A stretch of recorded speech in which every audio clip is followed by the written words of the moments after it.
¡Epa, compadre! ¡La hojilla! Estamos en la hojilla. Hojilla, ¿cómo es que dice la propaganda aquella, Nicolás? Hojilla raspapalante, que duran hasta que aguante. Mario, ¿qué tal? ¿Cómo está la hojilla hoy, chicos? Anoche te estábamos viendo. Fidel no se pierde la hojilla. Rumbo al socialismo, con Chávez, todos somos sus hijos e hijas. El pueblo es el hijo de Chávez. Presidente, el mensaje para la hojilla, para la continuidad de... La hojilla. Bueno, la hojilla es el programa más visto de la televisión venezolana, sin lugar a dudas. No lo digo yo, lo dicen los números. El programa con más credibilidad que hay. Y Mario Silva es un gladiador, amado por el comandante Chávez. Mario Silva, amado por Chávez.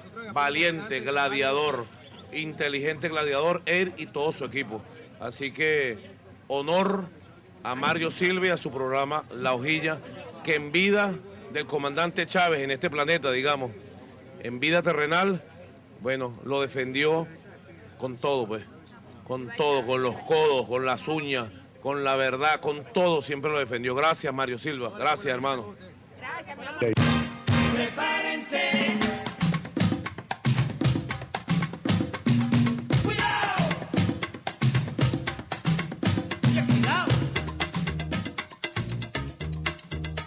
Bueno, yo además de cristiano, yo no soy solo cristiano. Yo soy un revolucionario y también soy marxista. Asumo el marxismo. Revolución es sentido del momento histórico. Es cambiar todo lo que debe ser cambiado.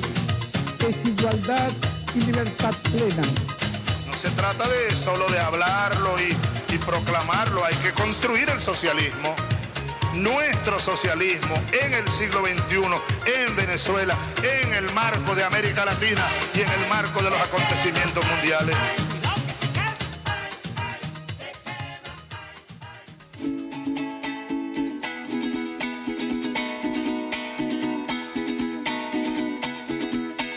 Vamos, gente de mi tierra, que llevas a cuesta una gran decepción. Vamos, gente de mi tierra, luchemos por un mundo mejor. Vamos, gente de mi tierra, vamos, gente de mi tierra, vamos, gente de mi tierra.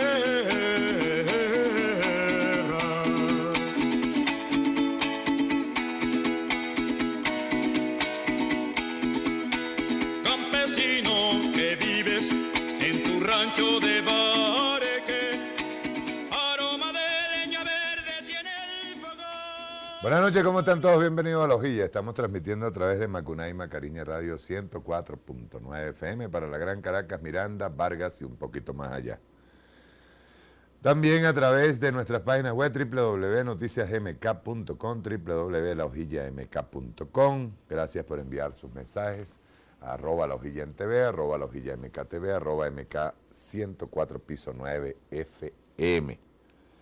Y a las emisoras que nos están transmitiendo en Caracas, Radio Ali Primera, 95.5 FM en el Valle, en Miranda, Radio Urquía, 97.5 FM en Los Teques, Radio Paraíba, 94.7 FM en San Antonio de los Altos, en Mérida, Radio Agrícola, 95.9 FM en Bailadores, en Monaga, Radio Conexión, 91.9 FM en Maturín, Radio Vanguardia, 103.3 FM en Maturín, en Lara, Radio Cabudare, 97.7 FM en Cabudare, Radio Café, 104.9 FM en Municipio de Morán, en Portuguesa, Radio Portugueseña, 97.1 FM, y Portugueseña TV Canal 3 desde el municipio San Rafael de Onoto, en Nueva Esparta, Radio Quinche, 103.9 FM en la península de Macanao, en Anzoátegui, Radio Líder, 96.3 FM en Puerto La Cruz, Estado Bolívar, Radio Coroba, 89.3 FM en Caicara del Orinoco, en Yaracuy, Radio Nirgüeña, 88.3 FM en Nirgua, en Sucre, Radio Urimare, 101.9 FM en Carúpano, Radio RMT, 100.7 FM en el municipio de Trujillo, en Trujillo,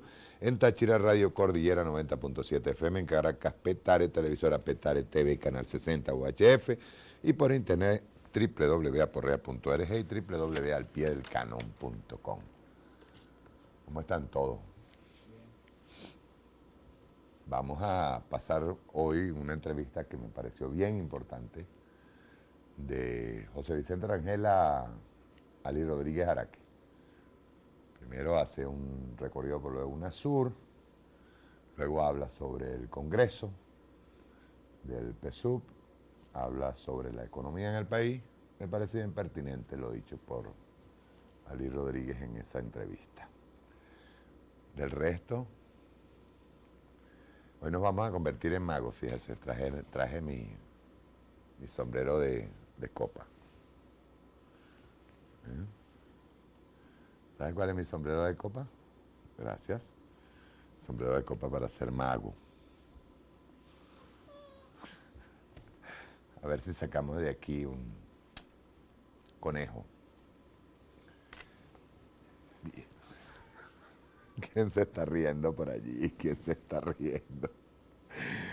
Bien, anteayer, día 13, cumplió 88 años el gran Caiguarán, comandante Fidel Castro Ruz. Allí un artículo bien bonito de Irán Aguilera, como un Caiguarán, 88 del gran Caiguarán, cumplió 88 años Fidel. Dice, como un caiguarán, el árbol maderable más duro de Cuba, Fidel Castro, el amigo de Hugo Chávez, ha llegado a sus 88 años. El caiguarán, ese sí es un palo, dicen los campesinos cubanos. Es de los que alcanza la mayor longevidad. El líder histórico de la Revolución Cubana vuelve a celebrar un cumpleaños para la alegría de todos los pueblos, pero inevitablemente, gracias, aunque Fidel ya no quiera eso, también para producirle más amargura fatalmente crónica a los canallas de este planeta llamado Tierra. Fue Raúl quien comparó a Fidel con el emblemático árbol de la naturaleza cubana por ser una madera tan fuerte que es ideal para fabricar obras duraderas. En la zona occidental de Cuba también le llaman el quiebrahacha.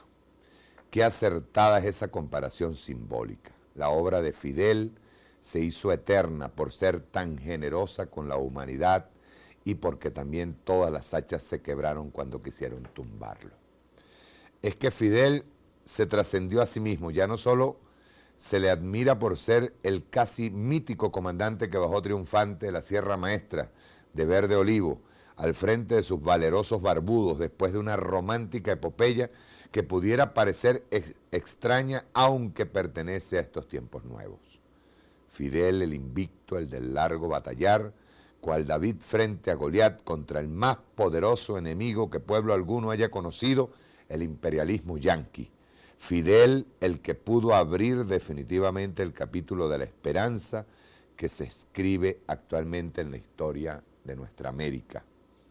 En los más apartados lugares del mundo donde siempre reinó la pobreza junto al olvido, allí donde la medicina mercantilista no llegará jamás, porque no es negocio, pues por allí encontraremos un médico cubano batallando y por allí con él está el Fidel de hoy trascendido a sí mismo. También lo veremos junto a su amigo Chávez, hermanados en el gigantesco esfuerzo para hacer realidad un milagro verdadero, devolver la vista a millones de seres humanos. Y son estos tan solo dos aspectos de una incansable lucha por una humanidad más justa. Como lo dijo Martí, patria es humanidad. Feliz cumpleaños, comandante, amigo comandante Fidel Castro Ruz. Desde acá, desde La Hojilla, siempre solidarios con el pueblo cubano y siempre solidarios con el comandante Fidel Castro Ruz. Un abrazo desde acá, camarada, comandante Fidel. ¿Qué tenemos por ahí? Vamos a ver qué podemos sacar de la unidad, de la mesa de la unidad. Le dicen la unidad. ¿Quién se ríe? ¿Quién se está riendo por ahí? Abraham. Bueno, debe estarse riendo porque lo mandé a subir a que arreglara las antenas arriba. ¿Está bien? Hicieron el inventario, ¿verdad? ¿Ah? Esa es otra de las magias que tenemos que hacer. ¿Cómo sobrevivir en Macuná y Macariña Radio? ¿Verdad? Esa es otra magia que tendremos que hacer.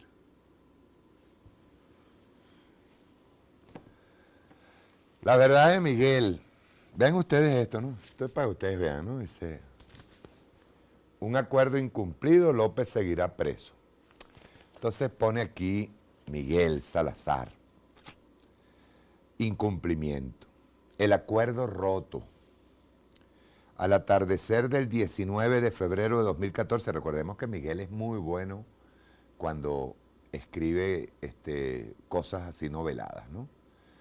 Pero es bueno saber algo. Yo no sabía esto que dice Miguel aquí, no lo sabía, ¿no? Miguel Salazar, Miguelito. No lo sabía, no sabía eso, ¿no?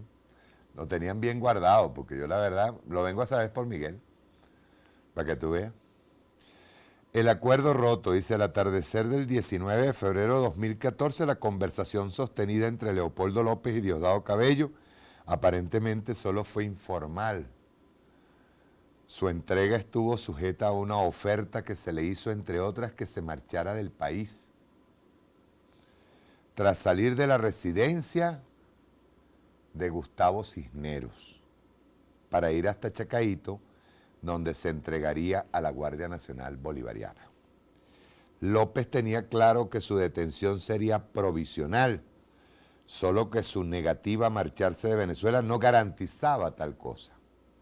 Al trasponer las puertas de Ramo Verde, debe haber sentido que su libertad no era cuestión de poco tiempo, ni siquiera imaginaba que pasaría su cumpleaños 43, pobrecito, tras las rejas. Ese no fue el acuerdo logrado en la casa de Cisneros en el Country Club. De haber sabido lo que ocurriría, no se habría entregado, con cargos de terrorismo, homicidio e incendio de edificios públicos. Su libertad es una incógnita. Esto lo cuenta aquí Miguel Salazar. La primera pregunta que uno se hace, y así que fue Gustavo Cisneros, el que lo tenía escondidito. Qué vaina, ¿no? Las cosas que se saben. Yo no sabía eso. Yo pensé que él estaba metido por ahí en una finca, una cosa esa, pero yo no sabía que Gustavo Cisneros era el que lo tenía escondido. Mira tú, pues, llega Miguel Salazar y se lo enseña al país. Sé que estaba escondidito en el Country Club. Mientras estaba huyendo, la pregunta que uno se hace, y si estaba huyendo y estaba en el Country Club, ¿por qué no lo localizaron? Digo, ¿verdad? Porque yo te apuesto a que Pedro García, un delincuente común que esté ahí en el cerro, lo buscan rapidito y lo encuentran. Qué vaina, ¿no? Y él estuvo, tú sabes, todo ese tiempo, estuvo allí, pues.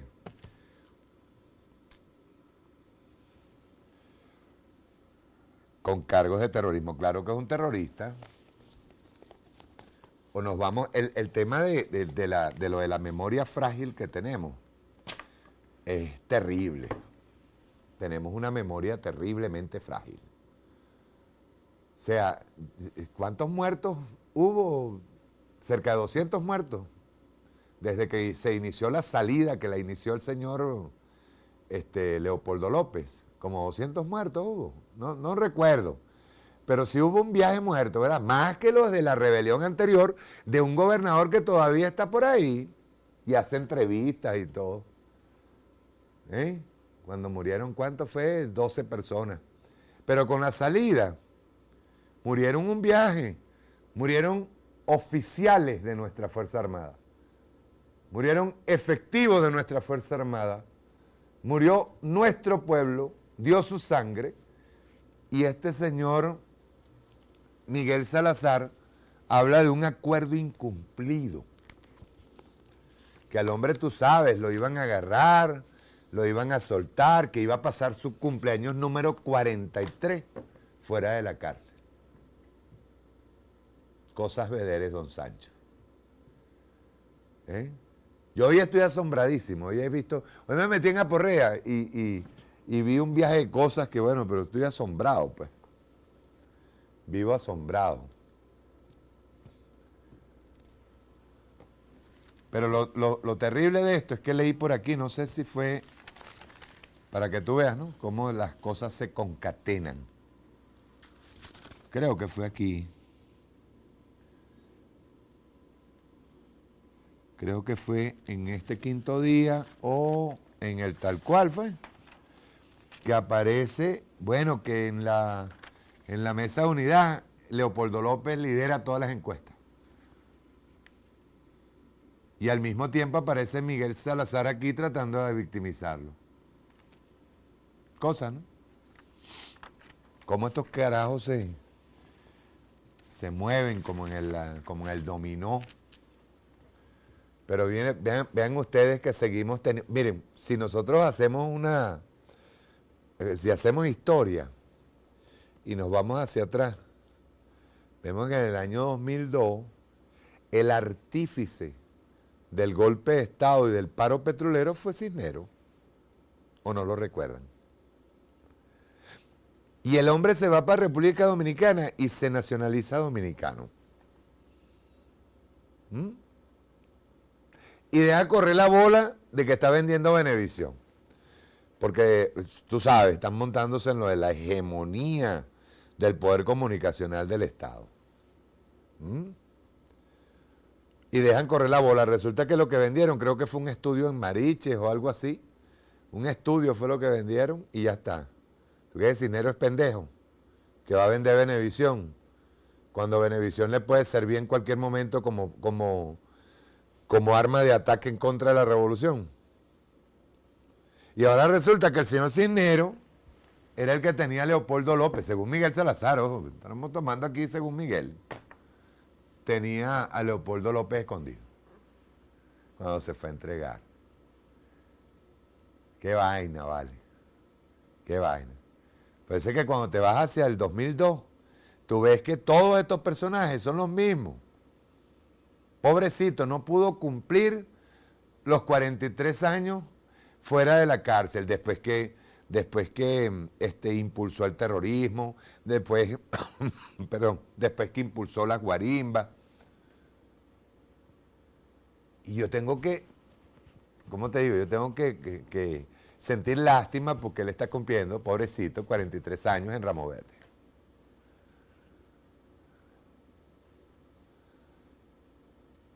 Dice por ahí un escrito de quién es, de Johnny Welch, que se lo atribuyeron después a Gabriel García Márquez. Quisiera escribir mi odio en hielo y ponerlo al sol. Pero es que no se trata de odio, chicos. Se trata de justicia. Siempre volvemos a lo mismo, la palabra justicia. Justicia. ¿Qué falta hace, compadre? ¿Qué falta hace? Repito, lo terrible de esto es saber ahora mismo, o sea, suponte que eso sea cierto, pues. Vamos a partir del hecho de que Miguel Salazar haya dicho por primera vez una verdad. Y que haya sido Leopoldo López quien se escondió en casa de Cisneros, pues. Entonces siempre uno le viene a la cabeza lo mismo, ¿no? Uno dice, coño, un pendejito que tira un atraco, lo agarran rápidamente y saben dónde está su casa, lo buscan y lo tienen allí. A este no. A este no. A este lo agarraron, lo fueron a buscar porque es una persona importante, ¿me entiendes? O sea, el tipo nos monta terrorismo, terrorismo en contra de nuestro pueblo. Nos monta las guarimbas. Se lanza en una aventura terrible que hasta hace poquito, todavía, igual que el paro petrolero, no sabemos si las guarimbas terminaron. Porque ellos no decretaron ni siquiera el fin de las guarimbas. Así igualito como pasó con el paro petrolero, que todavía estamos esperando que aparezca Ortega, Carlos Ortega y los otros aparezcan y digan, no, ya se acabó el paro petrolero. Así igualito estamos nosotros ahorita esperando que nos digan, se acabó la guarimba. Ay, pero qué cosa, ¿no? Que Miguel Salazar se conduela del hombre, pues, porque es cito. El hombre cumplió 43 años en Ramo Verde. Qué vaina. En este país, tu país, mi país. Eso lo cantaba María Teresa Chacín, ¿no? Sí, en este país, tu país, mi país. Y aparece aquí Rafael Poleo, vean ustedes la unidad de la mesa de la unidad. Hay dos cosas bien importantes que aparecen en el nuevo país. Que dicho sea de paso, ahora resulta que Rafael Poleo es de izquierda. Perdón, de la izquierda a la derecha. Es otra cosa más, yo no sabía. De lo más chic, Rafael Poleo, en su corto y profundo. Me encanta porque este hace una disección de lo que es la mesa de unidad, pero buenísima. Dice, el confuso incidente del martes con la Asamblea Ciudadana de Latillo refleja la inmoralidad de quienes desde el lado derecho del espectro político han planeado, financiado y ejecutado la campaña para desacreditar a la Mesa de Unidad Democrática. Los hechos, dice, mientras la MUD estaba en sus encerronas, María Corina Machado convocó a una asamblea en el Latillo en la cual se anunciaría la conformación de un movimiento de movimientos, algo así como un tsunami, pues, político, sobre todo con María Corina al frente. Algo que necesariamente sonaba a romper la unidad. Hasta llegó a mis manos por vía responsable una entrevista de María Corina describiendo cómo sería el organismo alternativo. Dice, me olió al laboratorio y alerté a la redacción del Nuevo País. Me olió, dice Rafael Poleo. Se anunciaba la presencia de Ledesma, de ABP y Enríquez de Copey, Voluntad Popular y, por supuesto, María Corina Machado. A la hora de la verdad, Machado no apareció. Hablaba Ledesma, quien, por cierto, lo hizo de manera unitaria, cuando entre los asistentes, ni tantos, se repartió un panfleto anunciando la conformación de un movimiento independiente democrático, MIT. Pasa de MUD a MIT. Que por supuesto pareció el parapeto anti-MUD que se había anunciado. Los periodistas lo tomaron como tal y así informaron. Al día siguiente, miércoles 13, Smolansky de Voluntad Popular, Leopoldo, declaró indignado que no había tal movimiento, que BP no estaba allí, o sea, Voluntad Popular, y pagó con los periodistas que habían caído en la trampa. Ledesma, en quien veo al primer engañado, podría aclarar este bodrio. Mientras tanto, lo visible es que los ultras de la derecha, fíjense ustedes que él califica de ultras de la derecha, Rafael Poleo nada más y nada menos, un tipo de la CIA, dice que los demás... Imagínense ustedes cómo serán los ultras de la derecha, pues, si Poleo les llama ultras. Dice, mientras tanto lo visible, los ultras de la derecha intentaron aprovechar la crisis de la MUD para fundar un organismo paralelo que con el señuelo de promover la vía rápida impulse su candidatura. Por sus obras conoceréis a estos ampones elegantes. Ampones elegantes. Eso es lo que dice el Nuevo País de Poleo. Pero en quinto día aparece una entrevista al candidato estrella. O nos unimos o dejamos que siga este gobierno malo. Yo no sé por qué cada vez que yo veo a Enrique Capriles que abre la boca se me parece tanto a Rosales. Dice por aquí, y esa es la gente que quiere gobernar el país. Pregunta a Capriles a los intolerantes de la oposición que lo criticaron por un abrazo a Bielma Mora. ¿Qué querían? Que nos cayéramos a golpes. Propone un acuerdo electoral desde ya con todos los opositores. Pero lo bueno es cuando, fíjate bien, le empiezan a hacer las preguntas directas, porque le hacen en la entrevista a Oliver Parra, a este señorito que ya van a ver qué es lo que dice al final. ¿Cuál es su principal error? Dice, yo cometo errores todos los días, soy un ser humano. Por ejemplo, en la elección municipal, yo me había planteado convertir a un plebiscito y no se logró. Decía Luis Herrera, tarde piaste, pajarito. Y decía, la idea del plebiscito fue un error, no se logró. No creo que haya sido un costoso error. ¿Cuál es la unidad que usted concibe? Bueno, hay visiones distintas, que por lo visto no hay forma de engranar. No hay disposición de respetar. Entonces, tratemos de generar un acuerdo electoral. Un acuerdo que cuando venga un proceso electoral, tú lo lleves a quienes queremos un cambio. Tú no los lleves en 2 planchas, 3 planchas, 4 planchas, porque sencillamente no vas a lograr el triunfo. No lo vas a lograr. También pienso que hay que dejar a un lado la hipocresía, la falsedad y sincerarse. Sincerar qué tipo de política, qué visión de país tenemos. Todavía estos carajos no tienen ni siquiera visión de país. Yo por lo menos nosotros estamos discutiendo y debatiendo si hay socialismo o no hay socialismo. Pero estos no tienen nada. Estos no saben ni siquiera qué es lo que van a debatir. Dice, todavía no saben ni qué visión de país tienen. Y si todo el tiempo que llevan, es la única visión que tienen es golpista, entonces ponen aquí. Yo te ponía un ejemplo, no creo en la intolerancia. Coño, el que llamó a, ¿cómo fue? A descargar su arrechera, él no cree en la intolerancia. Y dice, no creo en eso, yo no veo a los que piensan distintos a mí como mis enemigos. Nosotros estamos llamados a ser el puente que una los dos sectores del país. ¿Qué tal? ¿Qué tal?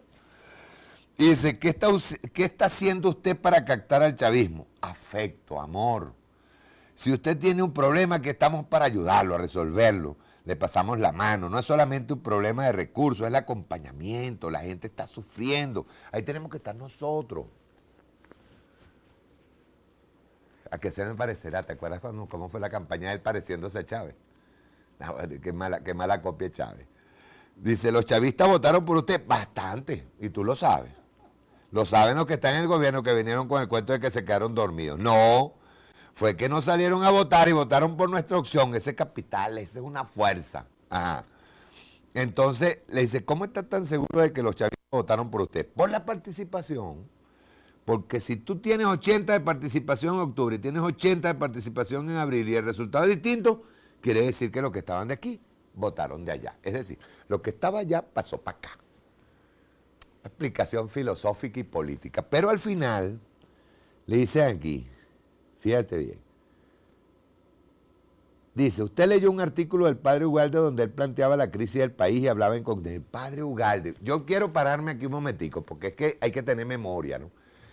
¿Quién es el padre Ugalde? Ustedes recuerdan aquellos tres, antes del golpe de Estado del año 2002, que se levantaron la mano. Carmona, Carlos Ortega, y en el medio, ¿quién estaba? Ugalde. Cuando aquella tripartita, ¿te acuerdas? Iglesia, Iquique, CTV, Iquique Obrero y sector empresarial. De ahí vino el golpe de Estado del año 2002. Ese es Ugalde. Y él agarra y le dice, usted leyó un artículo del padre Ugalde donde él planteaba la crisis del país y hablaba en conclusión de que aquí la salida era una transición, pero que la transición se produciría por el mismo chavismo. Entonces dice él, no estoy de acuerdo con eso, no puede ser un cambio dentro de lo mismo. Creo que es posible un cambio, un giro de 180 grados. ¿En qué consistiría ese cambio? Y dice él, un cambio de modelo. Yo no creo en este modelo, pero él no dice qué modelo es. Si es del 55, si es un Chevrolet del 54, si es un Willys, si es un Mustang, no dice el modelo. Dice aquí, ¿en cuánto tiempo? En un año podemos ver cambios de resultados en nuestro país. Déjame ponérmelo así. Otro mago más. Dice, ¿cómo se lograría? Dejando de regalar 7.000 millones de dólares y comenzando a invertirlo dentro del país, empieza a generar confianza en la economía. O sea, suponte que sea cierto lo de los 7.000 millones, que no es verdad. Pero suponte tú que sea cierto. Ahora resulta que él dice que es dárselo, o sea, es invertirlo en el país. Claro, invertirlo en Fedecámaras, en todos lo que llaman ellos los, ¿cómo es que le llaman ellos, chicos? Los sectores productivos. Sin cambiar de gobierno. Y dice, el cambio de gobierno está en la Constitución. El mismo que llamó a descargar su arrechera, ojo, dice, la forma de cambiar al gobierno es el momento para la acumulación de toda la fuerza popular. Oye, de vaina no llama hasta las comunas. Dice, de toda la fuerza popular social posible para estar en las mejores condiciones para cualquier evento electoral que venga en nuestro país. Dice aquí, le pregunta, tal señor Oliver Parra. Sus defensores dicen que usted tiene ya una plataforma hecha con el apoyo de la gente por Capriles, que usted debiera ser el candidato nacional. Eso es lo que le preocupa a usted. Y vean lo que contesta. Fíjense ustedes. Ese no es el tema ahora.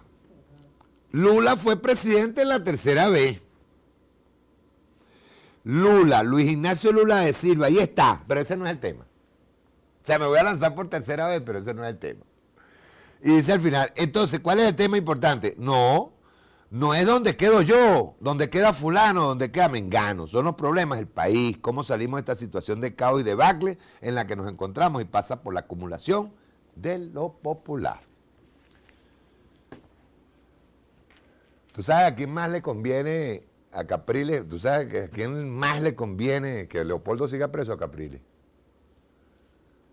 No es porque Leopoldo vaya a ser candidato, porque ese es otro que ustedes pueden decirlo. Yo no entiendo cómo te agarran y te dicen por ahí que una encuesta seria habla de... Coño, creo que es aquí, chicos. Ajá. En una encuesta preparada para un grupo privado, una encuestadora distinta a la anterior, los liderazgos en la oposición se reparten entre Leopoldo, María Corina, Capriles y Ledesma.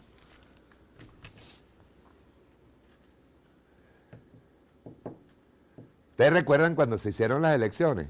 Oye, ustedes pues búsquenlo pues. O sea, ¿dónde quedó? Ledesma no entró en cuadro. O sea, porque ni siquiera participó en las primarias de ellos. Leopoldo quedó casi que de último, María Corina quedó casi que de última, y Capriles fue el que ganó porque lo impuso la plutocracia. Y estos hablan de Leopoldo otra vez, como que si Leopoldo va a ser presidente. Nadie habla de Leopoldo, los únicos que hablan de Leopoldo son los de la oposición, pero nadie habla de Leopoldo. Y sale Miguelito Salazar a hablar de Leopoldo y decir, pobrecito, el acuerdo no se cumplió, un tipo que provocó más de 100 muertos, más de 200 muertes, y pobrecito cumplió 43 años en Ramo Verde. Porque supuestamente había un acuerdo, pues cuando lo sacaron de la casa de Diego Cisneros, perdón, de Gustavo Cisneros. ¿Eh?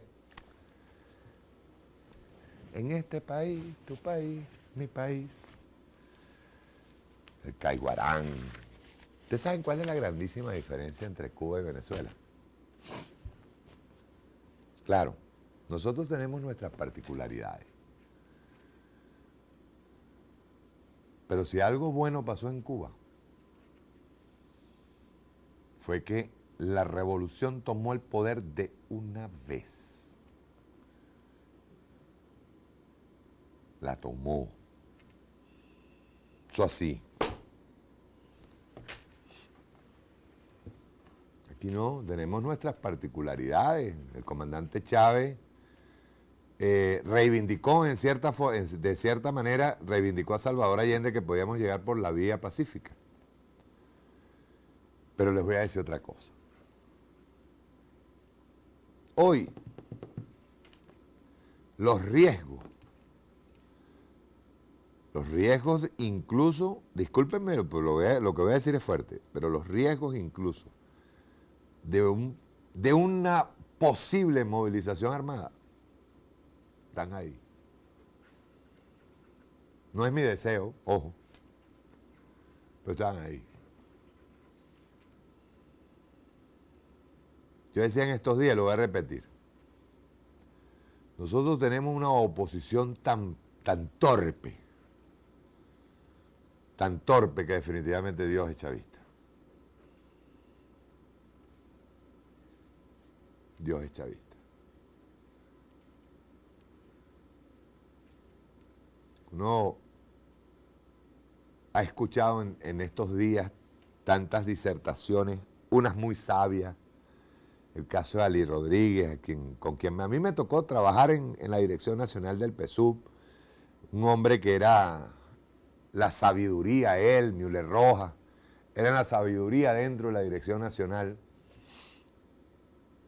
Sobre todo el carácter ponderado y analítico de Ali Rodríguez, que siempre estuvo a la mano allí, cuando uno le hacía una pregunta, cuando uno quería enterarse de algo, o en su defecto tratar de dilucidar algún tipo de planteamiento que se estaba haciendo. A Ali Rodríguez le hicieron una entrevista en estos días que a mí me pareció bien buena. Hace unas serias advertencias en lo que es el campo económico, hace serias advertencias, con todo y la fortaleza que da el hecho de que se vayan creando las condiciones para hacer un debate intenso sobre la situación del país y sobre todo para hacer los cambios necesarios. Los enemigos nuestros están allí. No han cambiado de nombre, que eso es lo peor. No han cambiado de nombre y siguen apostando a lo mismo, al golpe de Estado. De hecho, yo quiero decirles algo. Yo pienso que el golpe de Estado de ellos es más refinado aún. Una de mis tesis es que desde el año 2002, después del golpe de Estado, después del paro petrolero, que fue, a mi modo de ver, fue una estupidez por parte de la coordinadora democrática, dejándose llevar por los medios de comunicación privados. Y se fueron, o sea, ellos no subestimaron al pueblo venezolano después del golpe de Estado y se fueron al paro petrolero. Desde ese año, cuando ellos ven ya fracasado el golpe de Estado más el paro petrolero, ellos comienzan a refinar. Chávez lo dijo en el año 2008, dijo, en este momento me están estudiando, están viendo qué es lo que yo digo, están viendo qué es lo que yo propongo, están pendientes de qué es lo que yo hago. ¿Por qué? Muy simple. Porque de allí comenzaron a estudiarnos nuestros errores, nuestras deficiencias, nuestra ineficacia, en donde nosotros estábamos mal, qué liderazgos eran, en buena medida, eran fluctuantes o débiles. En fin, comenzó un estudio pormenorizado. Yo diría que hasta fue un estudio milimétrico en donde se estudió a cada uno de los dirigentes, sus debilidades, sus fortalezas. Y luego, dentro de ese plan de programación, en donde incluían momentos de desestabilización, guarimba, la guerra económica, ellos fueron ablandando el paquete. Fueron haciendo el trabajo, pues. El trabajo más grave de todos fue eso que Chávez denunció como la posibilidad de que le hayan inoculado el cáncer y la posibilidad de que haya sido asesinado. Luego del asesinato de Chávez, ese plan milimétrico de estudio de cada una de las personas se fue incrementando. Fortalezas, debilidades, cómo atacar a cada uno de esos dirigentes, cómo hacerlos, empujarlos hacia la vía de la derecha, cómo ir haciéndolo poco a poco y que el pueblo no se entere. Que el pueblo vea como torpezas nuestras cuando en un momento determinado ciertos factores van empujando hacia la reforma o el reformismo, o otros están tratando de evitar el reformismo, y en consecuencia quien queda ahí medular en ese ataque permanente es el presidente de la República y el que nombró Chávez como el que tiene que ir al frente para la transformación hacia una patria socialista. El hecho claro es que ese plan se ha venido ejecutando de una manera magistral. Yo soy de los que piensa que la misma oposición en este momento no le conviene ni siquiera tomar el poder. ¿Por qué? Porque ellos están pensando en el desgaste interno, en el desgaste nuestro, en la caída y muerte anárquica de todos los factores que estamos apoyando la revolución. Yo lo he llegado a pensar muy seriamente. La misma oposición piensa de verdad que esa es la única manera de llegar al poder, porque ellos están claros que aplicar, o sea, llegar al poder y aplicar las medidas neoliberales de ese modelo, que estos no hablan nunca, solamente dicen cambiar el modelo, pero el modelo hacia dónde, ellos nunca dicen qué modelo es el que van a implementar, que ya sabemos, el modelo neoliberal, y en el momento en que ellos implementen el modelo neoliberal van a tener al pueblo, porque el pueblo no es el mismo del año 92. ni es el mismo del año 89 cuando el Caracazo. Estamos hablando de un pueblo que está organizado y que está muy claro en lo que quiere. ¿Eh? Ahora, ese plan está bien ejecutado, está haciendo todos los días, ese es un mapa en donde todos los días los escenarios cambian y los escenarios fortalecen ciertas reglas y normas que ellos han venido imponiendo. ¿Por qué? Bueno, muy simple. Yo diría, yo en este momento me puedo hacer una pregunta. O sea, ¿quiere decir que Gustavo Cisneros escondió a Leopoldo López? O sea, esa es una de las preguntas que uno se hace. ¿Cómo es eso que lo encubre, lo esconde en el country club, seguro de que la revolución no va a entrar a su casa en el country club a buscar a Leopoldo López? Fíjense ustedes, ya eso es una debilidad de la revolución. Igual cuando nosotros vemos que un empresario que participó del golpe petrolero, que participó del golpe económico, este sigue recibiendo dólares. Esa es una debilidad de la revolución.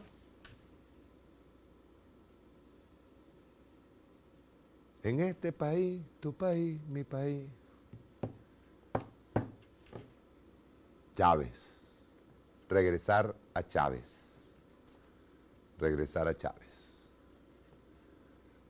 Me gustó la entrevista, la mandé a buscar, la entrevista que se le hizo la semana pasada a Ali Rodríguez y me encantó, quiero verla. Vamos a ver la primera parte, rueda. Prepárense.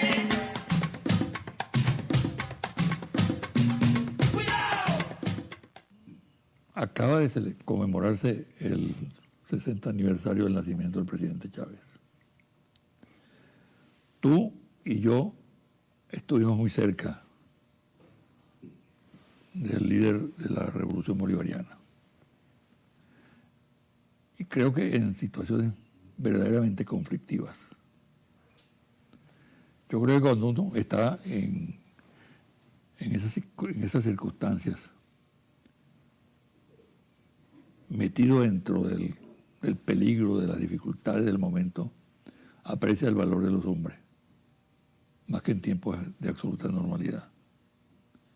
¿Qué vivencia conservas tú durante esa pasantía tan larga por el gobierno del presidente Chávez? Yo diría que hay que recordar, en mi caso, a Hugo Chávez en dos momentos. El Chávez previo al 4 de febrero fue en esas circunstancias cuando lo conocí. Nos inquietaba, por supuesto, la situación del país, profundamente convencidos de impulsar cambios radicales en la situación del país. Y por eso, pues, ese pensamiento, esa convicción nos llevó a encontrarnos junto con otros revolucionarios. Ya para ese momento se veía en él una persona profundamente convencida de lo que planteaba, apasionada. Fueron las impresiones que me causó desde el primer momento. Lo recuerdo perfectamente, fue en una pequeña reunión, en una pequeña habitación de un hotel en Valencia, 3 compañeros de él y 3 compañeros nuestros. Éramos 6 en total. Y luego, pues, entrevistas casi siempre para coordinar cosas, hasta que vino el 4 de febrero. Y cuando estuviste en el gobierno. Y luego, pues, ese es el segundo momento. Cuando él forma el gobierno me planteó participar. Yo, por supuesto, le dije que sí. Y de ahí vino la designación para el Ministerio de Energía y Minas. Yo le planteaba que una de las primeras cosas que había que resolver era la definición de la estrategia en materia petrolera. Y eso fue, pues, lo que él acometió como las líneas rectoras de los primeros días de gobierno. Y creo que muy acertadamente. a la luz de todo lo que vino después. Por supuesto también la vivencia, compartimos esos gabinetes en aquella época, conjuntamente con él, y se formó de verdad un espíritu de cuerpo, una identificación, y se fue destacando vivamente el liderazgo de Chávez, como tú y yo lo compartimos en esos tiempos. Se habla mucho del legado de Chávez. Para ti, de una forma muy concreta, ¿en qué consiste ese legado? ¿Cuál es la esencia de ese legado? ¿Es acaso un dogma o es una guía, una orientación? No, una de las ventajas que él tuvo fue haberse compenetrado mucho con la historia de Venezuela y particularmente con el legado de Bolívar, con el pensamiento bolivariano. Él fue de verdad profundamente convencido, un creyente, yo no diría que devoto, pero un creyente muy profundo del pensamiento de Bolívar. Y retomó el pensamiento bolivariano y actualizó el pensamiento revolucionario, así como también tomó elementos de todo el planteamiento socialista y de allí pues ese planteamiento del socialismo bolivariano o el socialismo del siglo XXI, distintas denominaciones como tuvo. Y eso conformó una visión de Venezuela y la ubicación de Venezuela dentro de las relaciones de los cambios que operan en el mundo y particularmente pues la relación con el imperialismo norteamericano, esa relación contradictoria que se ha vivido muy intensamente en los últimos tiempos, ¿no? Entonces, pero el legado fundamental es la recuperación del pensamiento bolivariano, la interpretación a la luz de ese pensamiento de nuestro siglo en Venezuela y el planteamiento socialista fuera de todos los dogmatismos, sino aplicado pues a lo que ha sido nuestra realidad y las proyecciones de esa realidad. Actualmente tú eres secretario general de la UNASUR. Tuviste el miércoles pasado una reunión en Cartagena con quien te va a sustituir en el cargo, el expresidente colombiano Ernesto Samper.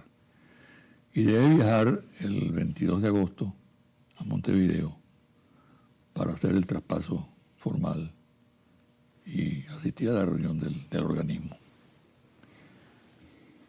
Rápidamente, ¿qué es la UNASUR? Entre las líneas rectoras que asumió Chávez del pensamiento bolivariano estuvo la integración, la unión de nuestra América. Y le dio un impulso muy vigoroso. De allí surgió el ALBA, surgió UNASUR, surgió la CELAC.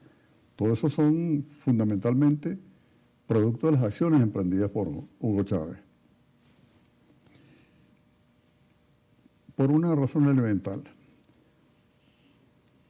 Nosotros ocupamos un mismo territorio, tenemos un mismo origen histórico, tenemos la misma cultura, tenemos dos enormes ventajas. La primera, que desde los límites de Estados Unidos con México hasta la Patagonia hablamos el mismo idioma.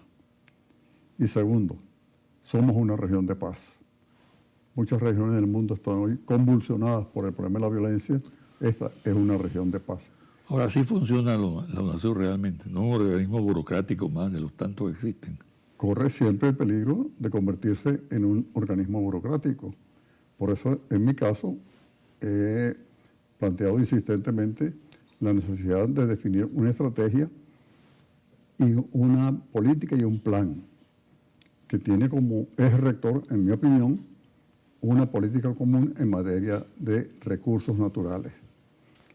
Porque en tanto que esto no se defina y que incluso apoyándonos en una resolución de 1962 de las Naciones Unidas sobre los derechos permanentes y soberanos de los estados sobre sus recursos naturales, podamos establecer la defensa progresista, digamos, de los recursos naturales. Porque hasta ahora la explotación de los recursos naturales tiene un carácter semicolonial. Eso que ya se conoce mucho, pues, Los capitales vienen, extraen las materias primas, se las llevan y nosotros importamos productos elaborados. Se requiere de una estrategia y de un plan donde no solamente contemplemos la fase extractiva de los recursos naturales, sino también la transformación dentro de la región, es decir, desarrollar conjuntamente procesos de industrialización, desarrollos científicos y tecnológicos y al mismo tiempo el problema del financiamiento. Sí, 4 grandes aspectos de una misma estrategia. Cuando me preguntas en qué consiste UNASUR, bueno, no solamente debe ser el rescate del pensamiento bolivariano, no solamente impulsión de lo que diseñó Chávez, no solamente los discursos, siempre, ¿quién va a decir que está en contra de la Unión? Sino darle contenido, darle sustancia a este planteamiento, tomando lo que tenemos en nuestras manos, porque nosotros no somos ni potencia industrial, ni tecnológica, ni militar, ni nuclear. La gran fuerza de la región radica en la enorme reserva de recursos naturales que dispone de todos los órdenes. Es decir, aquí está alojada, yo digo, literalmente la tabla periódica de Mendeleev. ¿Qué mineral no tiene esta región? Bosque, agua, tierra, de todo. Perdón. Mira, Ali, tú eres una persona muy vinculada al petróleo, ¿no? En tu actividad parlamentaria te destacaste en grandes debates, reivindicaste lo nacional, la importancia que debe tener el petróleo, que debe jugar el papel que tiene que jugar en un estado como el Estado venezolano. Fuiste además presidente de PDVSA en circunstancias sumamente complicadas y fuiste representante de Venezuela ante la OPEP en Viena. ¿Cómo funciona esa combinación política y petróleo? La sustancia, en mi opinión, de la política en Venezuela ha sido, es y será por muchos años el problema petrolero. Hacia donde se oriente la política petrolera en Venezuela, hacia allá se orientará la política en general del país. Ser nacionalista en Venezuela, ser revolucionario en Venezuela, es serlo en la política petrolera. Después viene lo demás. Y esto no es un determinismo, sino es obra de la circunstancia de que Venezuela aloje una gigantesca riqueza de hidrocarburos y que este sea un recurso natural de altísima demanda en el mundo y particularmente para las grandes potencias. Eso ya de arrancada plantea una relación entre el propietario del recurso y los grandes propietarios del capital, interesados en explotar ese recurso. Es una tentación para las grandes potencias. Siempre lo ha sido y esto ha provocado incluso muchísimos incidentes, muchísimas situaciones difíciles para los propietarios del recurso. Todo esto que ha venido ocurriendo en Libia, en Irak, países que están despedazados literalmente por la violencia, producto de las invasiones propiciadas o realizadas por Estados Unidos, lo que está ocurriendo hoy en Siria, en fin, todos estos problemas que marcan tan trágicamente la geopolítica mundial, obviamente que están marcados por el signo petrolero. Y muchas de las cosas que ocurrieron en Venezuela, los atentados contra la democracia venezolana, las acciones en vida contra el presidente Chávez y que hoy se mantienen contra el presidente Maduro, están alimentadas por el problema petrolero. Eso es algo que los venezolanos debemos tener absolutamente claro. Ahora, paradójicamente, ese aspecto tan clave en la vida de los venezolanos es la que menos está en el discurso diario o en el debate diario de los venezolanos. Por eso es que es importantísimo campañas y desarrollos de políticas que clarifiquen constantemente esta realidad ante el pueblo venezolano.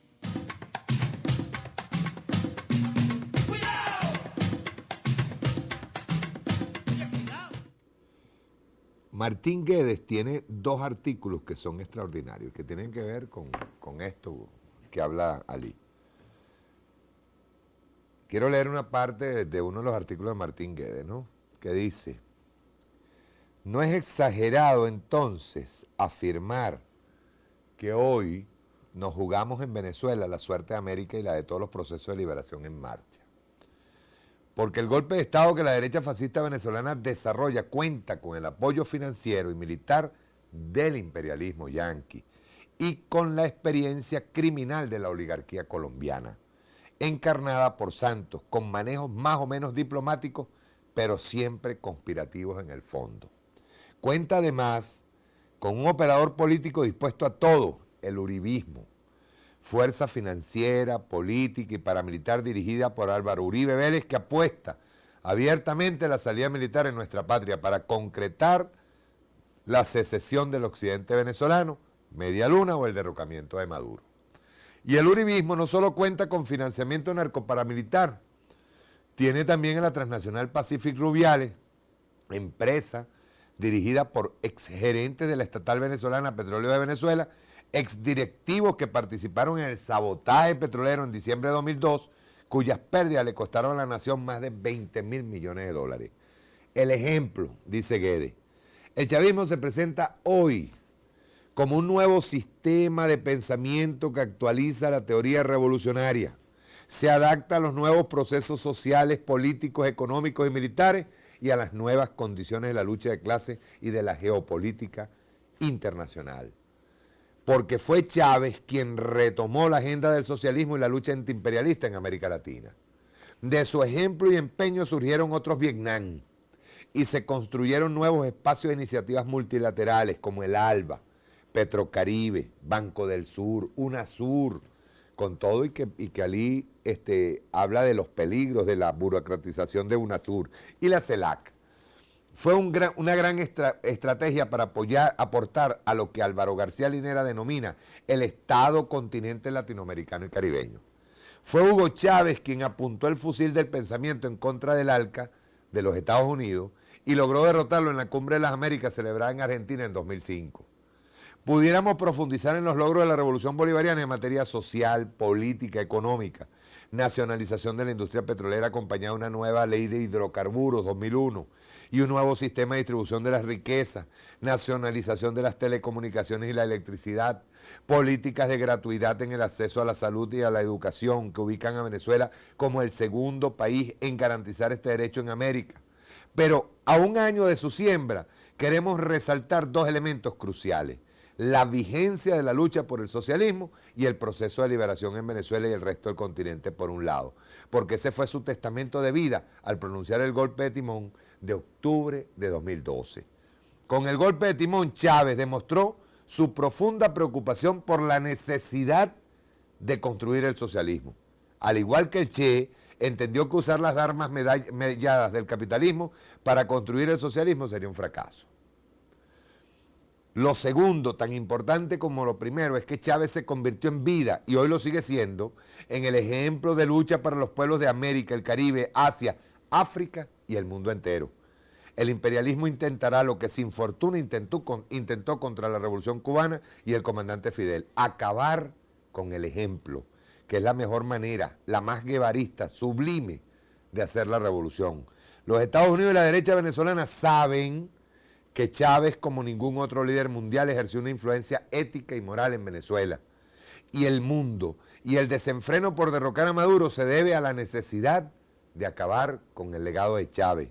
Es por ello que la rebelión militar de Chávez el 4 de febrero del 92 se presentó como una alternativa para los venezolanos y no como un golpe de Estado de origen militar como surgió en Chile, Uruguay, Brasil, Paraguay, Bolivia, Argentina durante la segunda mitad del siglo XX.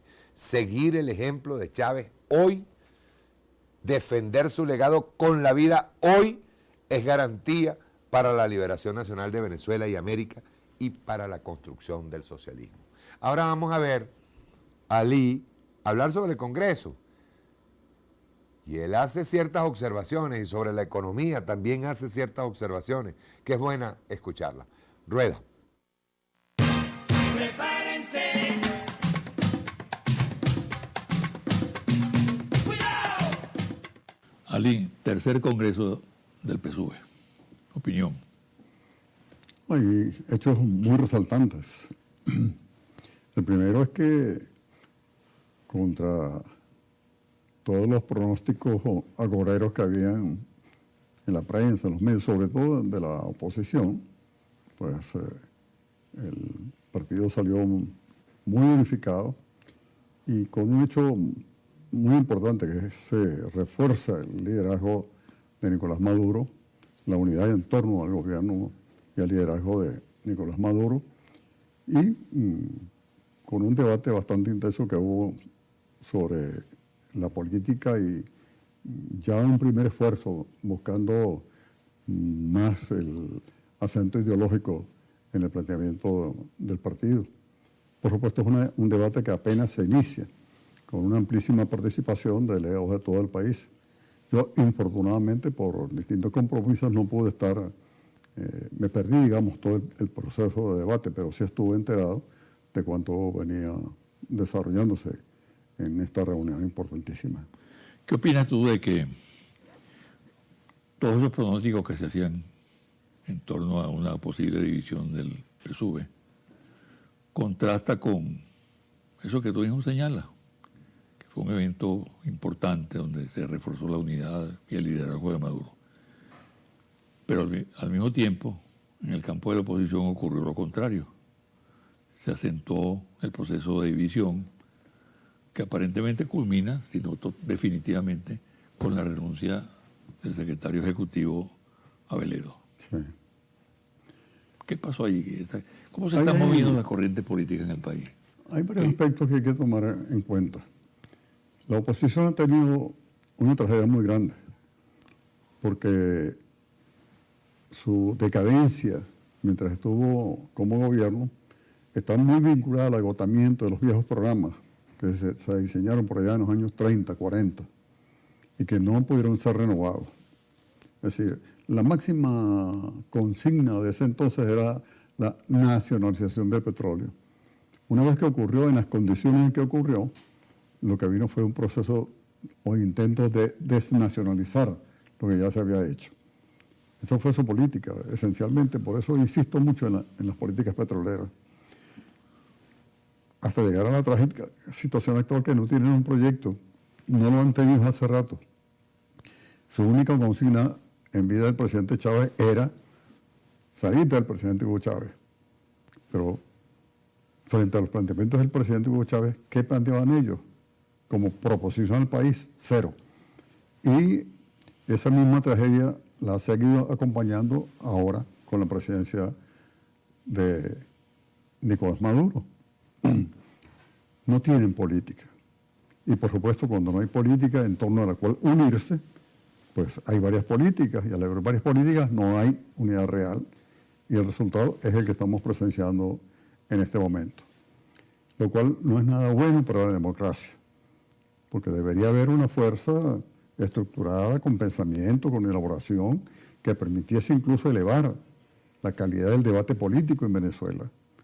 Pero no, lamentablemente falta uno de los factores necesarios para la confrontación real, conceptual, ideológica en el proceso político venezolano. Mira, Ali, la economía se ha convertido en la verdadera preocupación del venezolano hoy en día.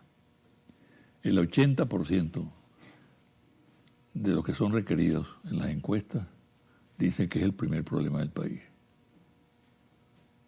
¿Cuál es tu opinión? ¿Cómo asumir ese dato tan importante? Pareciera ser que la economía es el talón de Aquiles del gobierno. ¿Qué se está haciendo para superarlo? Yo coincido con ese 80% de los venezolanos en las encuestas. El principalísimo problema político del país hoy es la política económica. Yo creo que tenemos que definir con mayor precisión los perfiles de la política económica. Es decir, cuál es el rol que cumple el Estado, de qué asuntos se ocupa y se ocupa eficientemente el Estado, y qué sectores va a cubrir el llamado sector privado en Venezuela, porque no hay discusión alguna de que por un largo periodo le corresponderá un rol más o menos importante. Eso hay que definirlo, de manera que evitemos algo que es muy peligroso en política, que es la ambigüedad. Entonces, es un punto de partida sumamente importante. Y creo que en ese sentido hay que definir mejor los perfiles de la política económica, que no solamente definir objetivos, sino los roles que cumplen los distintos sectores de la sociedad para el logro de esos objetivos y unir la voluntad nacional para el logro de los objetivos. Ese es el primer aspecto que yo consideraría ya como parte de todos los que apoyamos al presidente Nicolás Maduro. Y todo lo que... Tú apoyas al presidente, formas parte del partido, pero no formas parte del gobierno. Pero es una persona muy informada, te llega mucha información. ¿Se están dando algunos pasos en esa dirección que tú señalas? Se están dando, el propio Congreso del partido fue importante en ese orden, por precisamente la cantidad de planteamientos que no solamente en este orden, sino en muchos otros se desarrollaron. Es decir, no hay duda de que aquí se ha cumplido una labor gigantesca, comenzando por el presidente Chávez y que ha continuado el presidente Nicolás Maduro, en atacar los gravísimos problemas acumulados en el sector social. Es decir, la calidad de vida del venezolano, sobre todo de los más humildes, de los más olvidados, se incrementó significativamente. Aquí se han destinado más de 600 mil millones de dólares a resolver tan agudos problemas sociales. Todavía queda mucho camino que recorrer, pero no hay duda de que se redujo significativamente la pobreza y particularmente la pobreza extrema. Pero para que eso se pueda consolidar y se pueda seguir avanzando, es necesario, insisto, en definir mejor los perfiles de la política económica. Vamos al pasado. Tú estuviste en la guerrilla. No solamente estuviste, fuiste comandante, el comandante Fausto. No te pudieron hacer preso nunca. Demostraste que eres un hombre de acción y con tu trayectoria en la política democrática abierta, demostraste que eres un hombre de pensamiento, de elaboración de pensamiento. ¿Qué piensas tú de esa etapa? ¿La repudias como algunos han hecho? ¿O reconoces aciertos en ella? Yo no soy de los que repudian el haber hecho lo que hice. No soy de los que se arrepienten de haber vivido lo que ha vivido. Creo que en mi caso personal fue una gran enseñanza y creo que para todos los revolucionarios venezolanos que lo quieran ver positivamente fue una gran enseñanza. Sin aquello no tendríamos hoy lo que tenemos, porque en fin de cuentas pues creo que en este proceso se ha podido hacer una buena síntesis de toda esa experiencia vivida. Ese es un primer comentario que haría sobre esa etapa. Por supuesto que predominaba mucho todavía en esa época el ímpetu juvenil.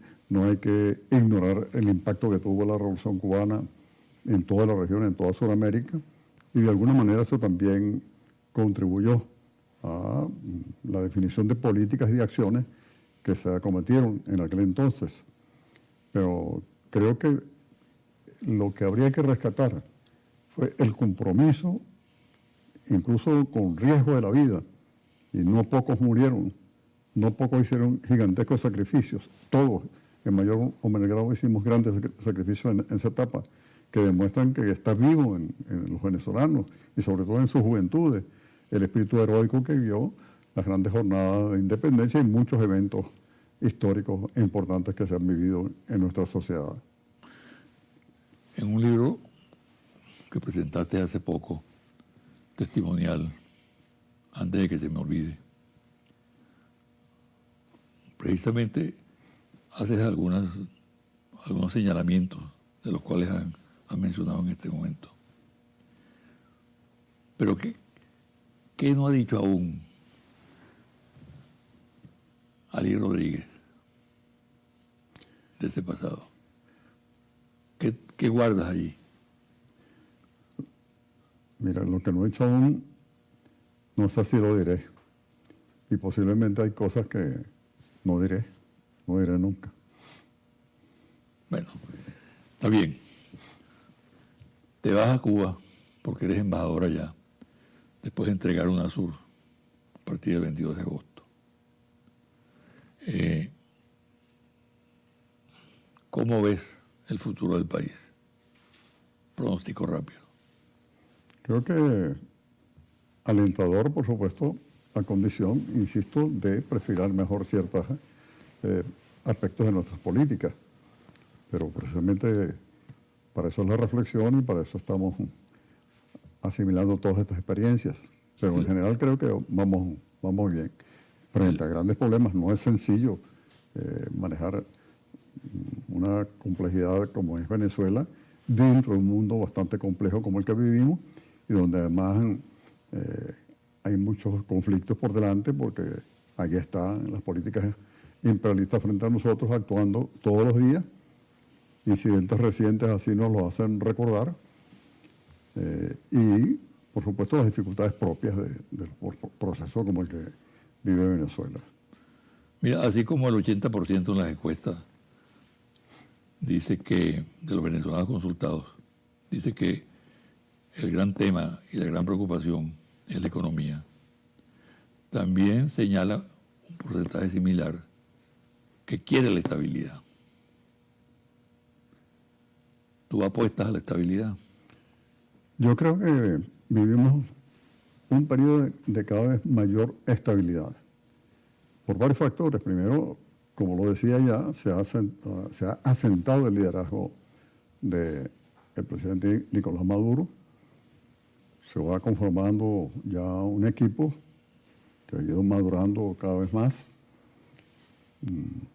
El país ciertamente quiere estabilidad, ningún país quiere inestabilidad, nadie, a menos que tenga cierta perturbación, o que busque objetivos ulteriores, quiere inestabilidad y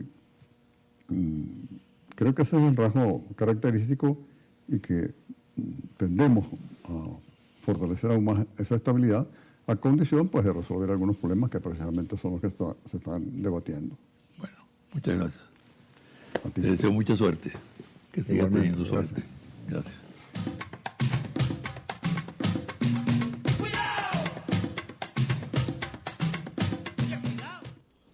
Ari Rodríguez, como les dije, fue uno de los hombres de más confianza del comandante Chávez.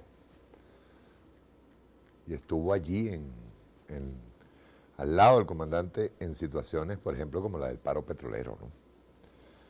Yo quería finalizar con esto.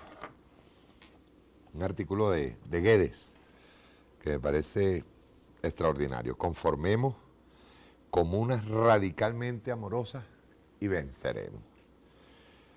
Dice, el censo de comunas y consejos comunales debería tenernos no solo contentos, sino bien esperanzados. Claro, el problema a resolver para alcanzar ese retorno al paraíso perdido encarnado en una Venezuela comunal, justa y solidaria, es más, mucho más que números, cuantías y planillas. Es sobre todo cosa de la mujer y el hombre nuevo.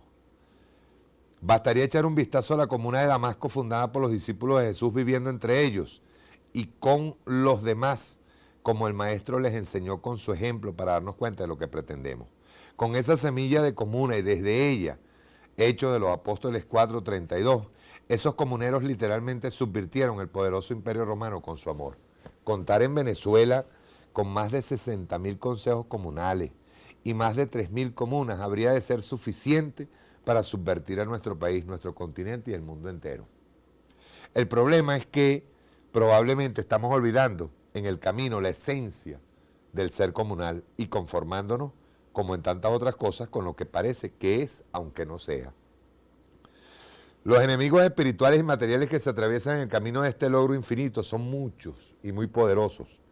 Están, en primer lugar, los enemigos que podríamos llamar clásicos. Son aquellos conformados por quienes históricamente han detentado los privilegios dispuestos y decidido a no perderlos. Son aquellos que saben que su existencia como clase social y económica depende de que la Venezuela comunal se detenga o se pervierta, que al fin y al cabo es lo mismo. Es un enemigo formidable, terriblemente inmoral y decidido, pero ese enemigo es visible. Es un enemigo que el proletario sabe quién es y dónde está. Incluso se le conocen sus trampas y ardides. Pero hay otro enemigo tremendamente más letal y peligroso. Está conformado por quienes nos acompañan en este camino y cantan como nosotros. Se saben todas las consignas, pero de ahí no pasan. El bolsillo no los deja. Son aquellos que al contacto con el poder y el dinero han ido perdiendo a la velocidad del rayo la tensión ética imprescindible para abrazarse a un mundo de vida auténticamente socialista. Son aquellos que a todas luces han sido conquistados por el dulce encanto de la burguesía, aunque conocen bien y siguen manejando el verbo revolucionario. Son los camaradas que al verlos cómodamente instalados en el modo de vida burgués, concluimos que realmente siempre fueron burgueses de corazón, agazapados que nunca tuvieron la oportunidad de serlo, salvo en sus deseos. Bastó la oportunidad para que se les cayera el barniz muy Che Guevara, muy Lenin o muy chavista para que saliera a relucir el fraude que son en todo su esplendor. Estos, mis queridos compatriotas, son infinitamente más letales, porque habiendo sido o parecido serlo, revolucionarios, confunden al pueblo, lo desencantan, llevan agua a los molinos de la burguesía, se convierten en ladrones de sueños y asesinos de esperanza. Instalan en el corazón del pueblo humilde la fatal idea de que somos más de lo mismo, de lo que con tanto amor predicaron Jesús, Bolívar o Chávez, no es más que una utopía inalcanzable. Colocan el legado de Chávez en términos de una fantasía social propia de pendejos, la alejan, la hacen inalcanzable y producen un mortal agotamiento. ¿Qué hacer, compatriotas? Descubrirlos, denunciarlos y responder a las exigencias revolucionarias desde el ejemplo de vida de cada uno de nosotros mismos. Demostrar con nuestra conducta que la Venezuela comunal, libre de explotadores y explotados, sin privilegiados ni excluidos, es una categoría crítica de anticipación explícita y no un sueño para tontos. Y es una categoría crítica de anticipación explícita porque si podemos construirla desde lo más pequeño y cotidiano, nos estaremos demostrando a nosotros mismos que el socialismo es posible. La espiritualidad socialista o cristiana tan ajena a estos disfrazados revolucionarios en su más puro concepto es la esencia, el alma y el corazón de la comuna. Este es Martín Guedes. Tiene muy, muy buenos estos dos artículos. ¿Qué les digo con esto? Nosotros en este momento estamos, yo sigo insistiendo en ese, incluso habiendo pasado el Congreso del PSUV, y como se declaró en sesión permanente, nosotros creemos que seguimos estando en un momento estelar, en donde podemos discernir, yo diría que podemos descubrir todo aquel que no tenga, que no encuentre o que no se encuentre cónsono entre lo que se habla y lo que se hace, la teoría y la praxis. Tenemos ahora mismo una oportunidad excelente para el debate de las ideas. No solamente para el debate de las ideas, sino para construir. Porque debatir por debatir es algo que se puede hacer tranquilamente. Nosotros podemos salir a debatir y al final no concluir en nada. O al final se termina aplastando lo que es una idea revolucionaria, audaz, y que se termina aplastando a veces hasta por una mal llamada disciplina. Yo creo que nosotros tenemos en este momento, así como yo veo al viejo Ali, veo a todos estos camaradas que estuvieron en tiempos difíciles, en la revolución, y siempre nosotros recordamos algo que nos decía Chávez, que conocer de la historia nos hace conocer el futuro, o nos hace construir el futuro. Si nosotros dejamos de tener la memoria frágil y regresamos a Chávez por su universalidad en cuanto a pensamiento socialista, y se los digo con todo, con el corazón y el alma, porque nosotros hemos estado haciendo, en los últimos días hemos estado haciendo un trabajo. Yo diría que el equipo que ha estado trabajando sobre eso lo ha hecho de manera excelente, y hemos venido encontrando facetas del comandante. Desde allá, desde los tiempos del año 92, cuando ese por ahora, y nosotros estamos encontrando ahora un Chávez con una universalidad tremenda, y una universalidad que nos da en la cara, que nos llena el corazón y nos obliga a hacer el trabajo que debemos hacer. Yo creo que el momento sigue siendo estelar. El momento sigue siendo estelar, y el momento sigue siendo para reconocer que tenemos la necesidad de unir esfuerzos para lograr lo que fue eso que llamaba Ali Rodríguez, el legado de Bolívar, que se convirtió luego en el legado de Chávez, en la universalidad de Chávez, en Mariátegui, en Gramsci, en Marx, en toda esa confluencia de ideologías de izquierda que logró enfrentar al imperialismo norteamericano, nos convirtió en esperanza para el mundo, para América Latina y el mundo. Bien, estuvimos transmitiendo para ustedes desde Macunay, Macariña Radio, 104.9 FM, para la Gran Caracas, Miranda, Vargas y un poquito más allá, y también por las páginas web www.noticiasmk.com, www.lahojillamk.com. Gracias por comunicarse con nosotros a través de nuestras cuentas Twitter, @lahojillamtv, @lahojillamktv, @mk104 piso 9 FM. Y a las emisoras que nos estuvieron transmitiendo: en Caracas, Radio Ali Primera, 95.5 FM en el Valle; en el estado Miranda, Radio Urquía, 97.5 FM en Los Teques; Radio Paraíba, 94.7 FM en San Antonio de los Altos, en Mérida; Radio Agrícola, 95.9 FM en Bailadores; en Monaga, Radio Conexión, 91.9 FM en Maturín; Radio Vanguardia, 103.3 FM en Maturín; en Lara, Radio Cabudare, 97.7 FM en Cabudare; y Radio Café, 104.9 FM en el municipio de Morán. En Portuguesa, Radio Portugueseña, 97.1 FM y Portugueseña TV Canal 3 desde el municipio de San Rafael de Onoto. En Nueva Esparta, Radio Cuinche, 103.9 FM en la península de Macanao; en Anzoátegui, Radio Líder, 96.3 FM en Puerto La Cruz; en Bolívar, Radio Coroba, 89.3 FM en Caicara del Orinoco; en Yaracuy, Radio Nirgüeña, 88.3 FM en Nirgua; Sucre, Radio Urimare, 101.9 FM en Carúpano; en Trujillo, Radio RMT, 100.7 FM en municipio de Trujillo; en Táchira, Radio Cordillera, 90.7 FM; y en Caracas, Petare, televisora Petare TV Canal 60 UHF; en internet, www.aporrea.org y www.alpiedelcañón.com. Chao.